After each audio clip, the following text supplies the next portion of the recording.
I think when you become a mum, you think that you've got to become invincible, and because that's how we look at our own mums, is the superheroes. And I'm making it sound really easy, this motherhood thing, but it's not.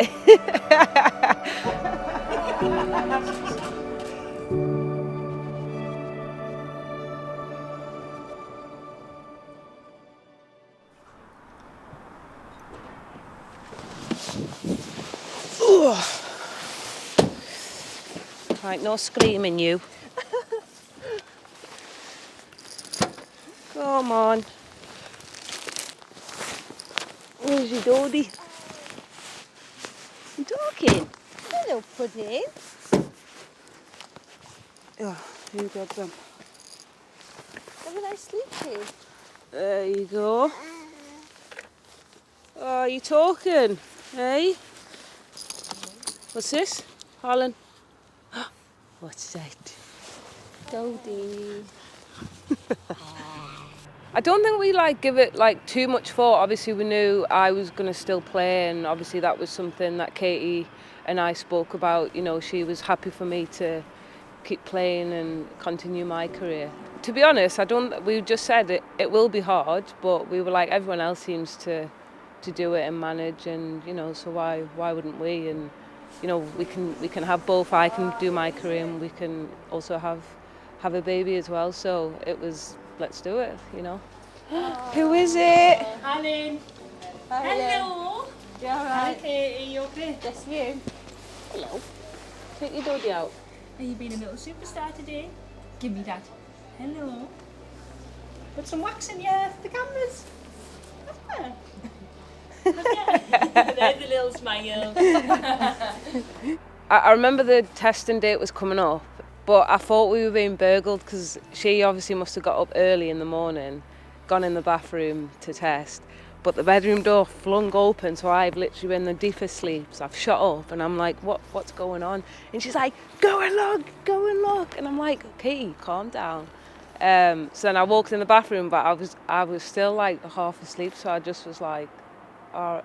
And then I was like, oh my God.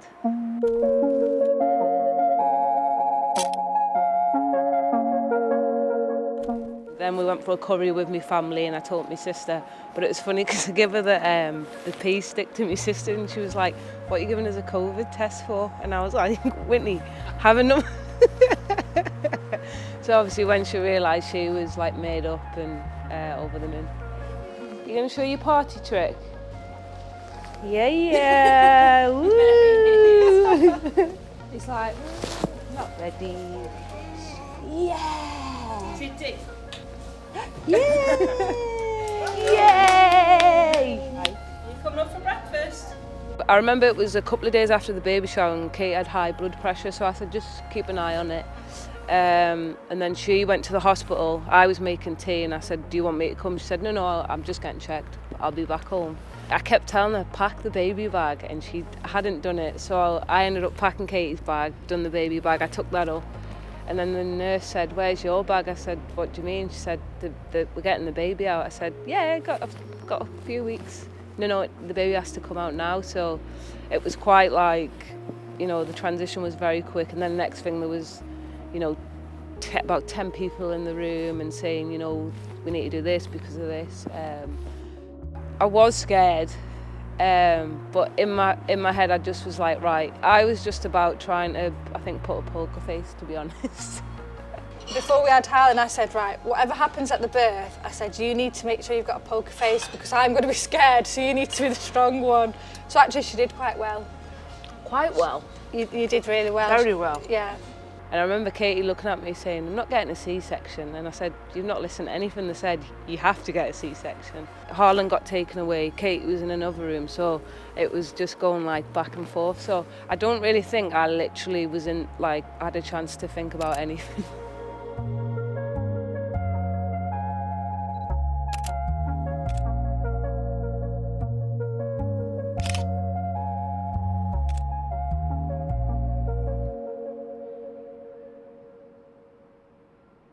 You look at life very differently, and things you may be stressed about and worried about don't become issues anymore. You know, you just got this little human who you've got to take care of. So I think that's the other outlook as well. Well, I had a really good pregnancy, but I guess I missed Demi a lot. If we had had Harlen on his due date, you would have been away for the Euros. But luckily he timed it well and came early, so you was home for 2 weeks while he was here, and then she went away for about 6 weeks. So that was quite tough. Yeah. He was literally tiny. He was about 3 weeks old. Everyone wanted a cuddle. He didn't know what was going on, but he was just loving the cuddles, weren't he? Yeah.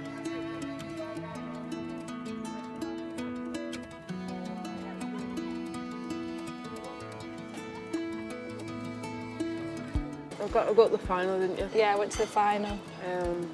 With Harlen. Harlen came along, didn't you? We'll have to show him that, because you'll not believe us when he's older. Yeah. Would you?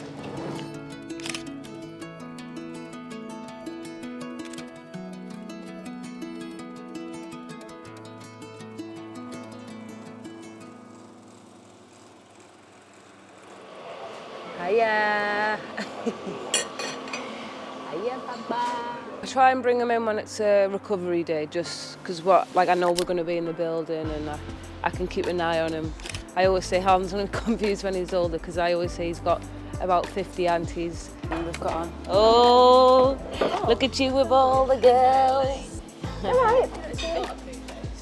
Yeah, you 100% look that. Oh no, that's it. Yeah. Like he loves coming in. They always ask, when's he coming in again? When's he coming in? Oh, he likes peekaboo. Yeah.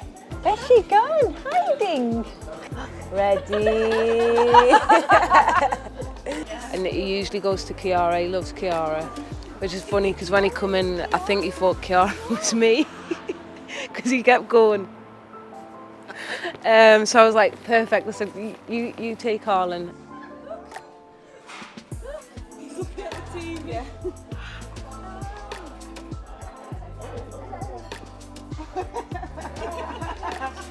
He'll come in the pool. He loves the pool, so he'll go in the pool with some of the girls, and then just let him float around, and he gets passed around.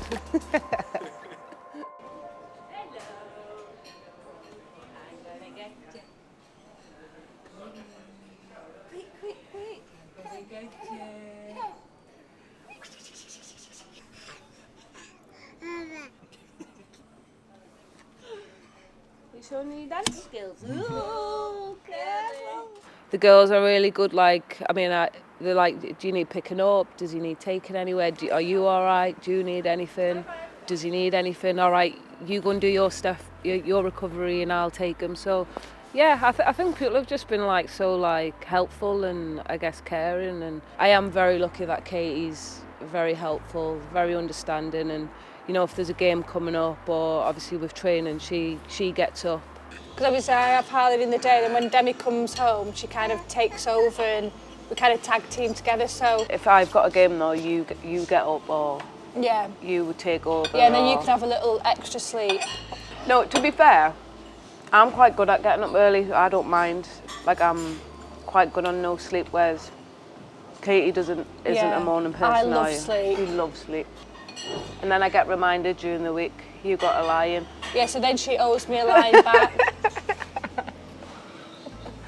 We try and make it equal, don't we? Yeah. But obviously you're training and working, so you need more rest probably than I do. And then once I go home, then I'll take over and Katie gets to go to the gym or, do whatever. So we just tag team and it works well.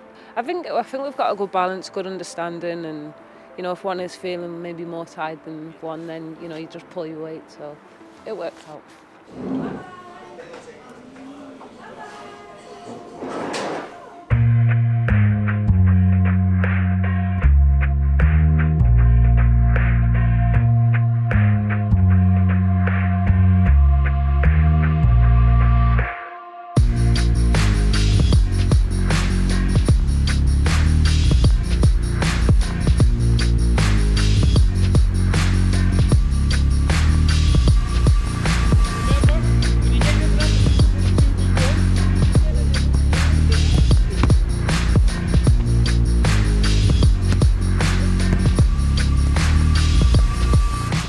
yeah, I think when you become a mum, you think that you've got to become like, you know, invincible, and you know, because that's how we look at our own mums, is, you know, the superheroes and they'll fix everything. And but I think actually if you do need help in that process, and I think ask for it, because there's so many people who are willing to help and who are a great help as well. Come in, and again. Nice, Dem. Yes, Dem.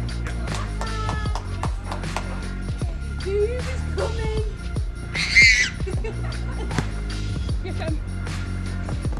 Good.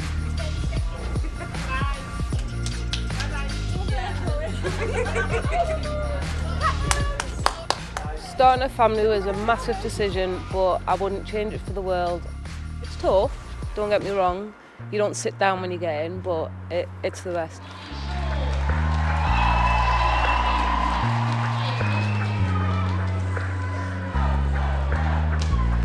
I think naturally you want to do everything for your child, and you want to, you know, give them the best life. And I think for me it just gives you that extra kick that you might need, or you know, to keep going. I guess to make them proud. But I'm making it sound really easy, this motherhood thing, but it's not.